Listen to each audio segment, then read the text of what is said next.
So you worked with Greg Ladani, you did Spinal Tap, and then I understand that you worked with Joe Cocker. Yeah. And how did that come about? That's interesting.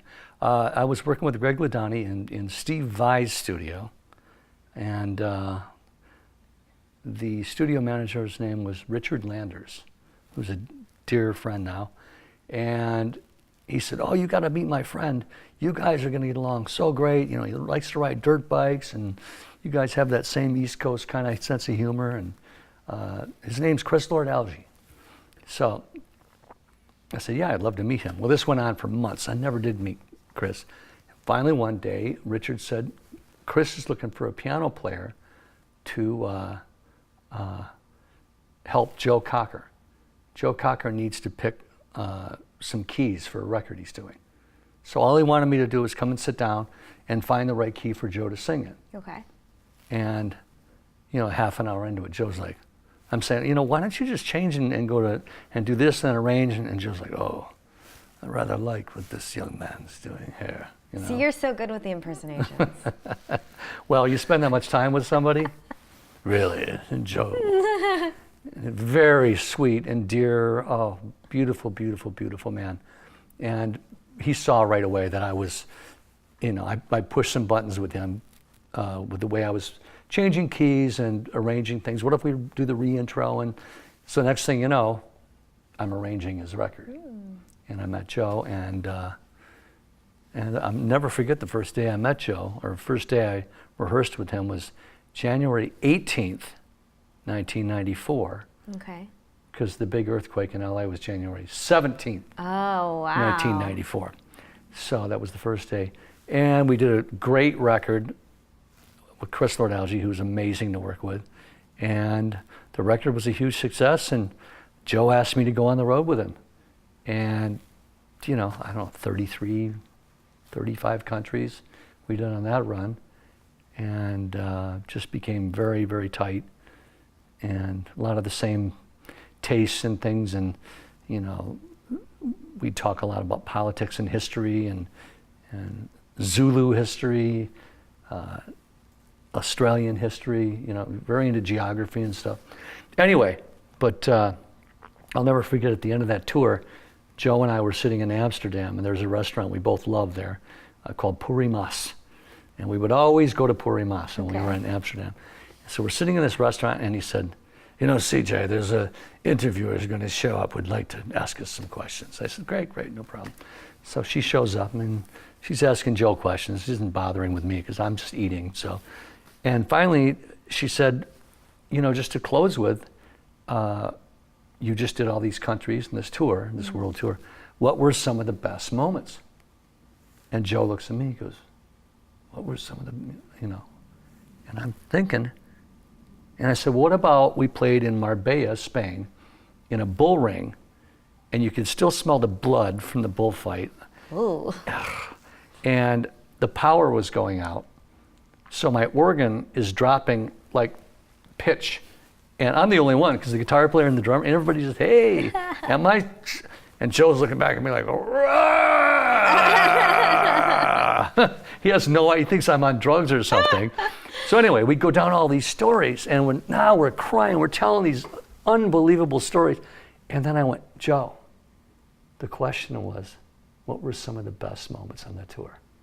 And we're telling all the worst moments. And that's when I realized that's what you remember.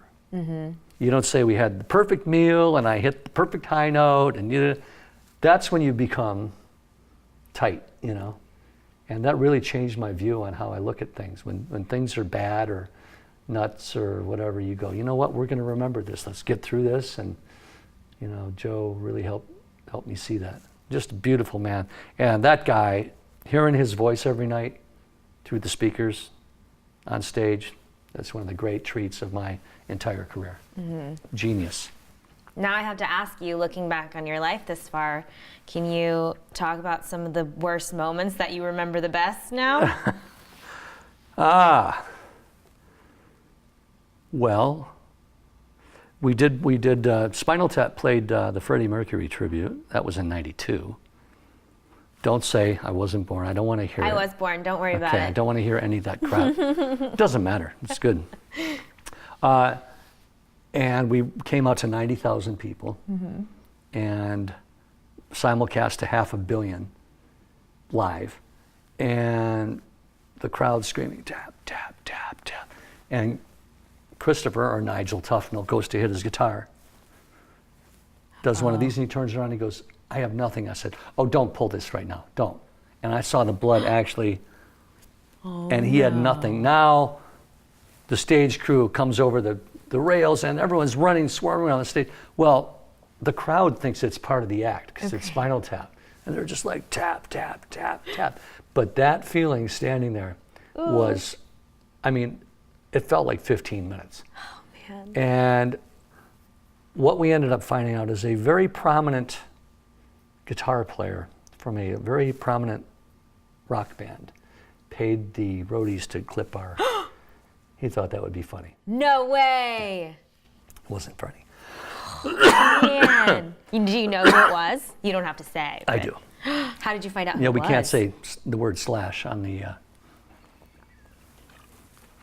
How did you find out who it was? You know, how do you keep a secret like that? I don't know. You know. He's probably proud of it, right? So, anyway, it felt like 15 minutes, and I think we looked at it later. It was 1 minute and 10 seconds. Oh, man. You know.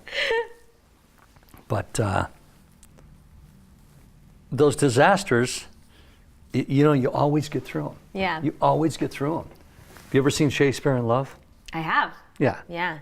And he goes, it always works. And why is that? And he goes, I don't know. It's a mystery. And it just always works. It always works. It's show business, you know. Right. The show must go on.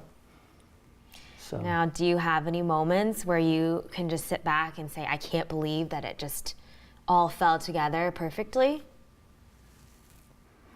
A lot of it, yeah. Those aren't the ones you remember, though, right? Yeah, I just, you know, there's a thing about manifesting something in your mind, and the first thing I think of is Keith Emerson, who was, when I was 16 years old, I was sitting in the basement with my friends smoking a joint, and my friends got a Bee Gees record on LP. They used to have these vinyl things they would spin. I've heard of them, yeah. Okay, and. And yeah, we used to record on string, and no, anyway. So the Bee Gees record's playing, and his big brother comes down, and he rips the needle off, and he pulls the record off, and he smashes it on the coffee table. He goes, now I'm gonna play you some real freaking music. He puts this record on and puts the needle on, and we're like, hey, what are you doing? And I sat back, and it was Emerson, Lake and Palmer's first record. And it's just like, I remember where I was when JFK was shot, and I remember where I was when the man walked on the moon, and where I was when I first heard Keith Emerson. Wow. So he became my Jimi Hendrix, my James Bond. I learned everything he knew how to play. And fast forward to that same tour with that Spinal Tap, we're playing the Royal Albert Hall, which was a whole thrill in itself. And the manager comes backstage and she goes, oh, there's some keyboard player that wants to sit in. I'm like, well, what's his name? She goes, oh, I knew you were going to say this. It's like Keith. And I go, Emerson? Yeah, that's it. And I'm just like, oh. Okay, bring him back. And then through the door comes this James Bond. Nobody can be cooler than this guy. And nobody could play better than him. He just had everything. Well, we forged a friendship together. Wow. And, you know, started playing music together, and we were going to do a project together, a record together. And I guess how I got on this is just talking about manifesting when everything went perfect. Mm-hmm. And that's a lifetime of things going perfect, of still having that same energy that you put out there, which I think is so important. You know, the energy you put out there, what you attract. And if somebody would have told me, oh, you're gonna be one of Keith's dear friends when you grow up, I would have said, okay, which toes would you like me to cut off? You know, I would never have believed it. Yeah. You know? But that's funny about this business. And again, LA. Once you get here, all possibilities open up.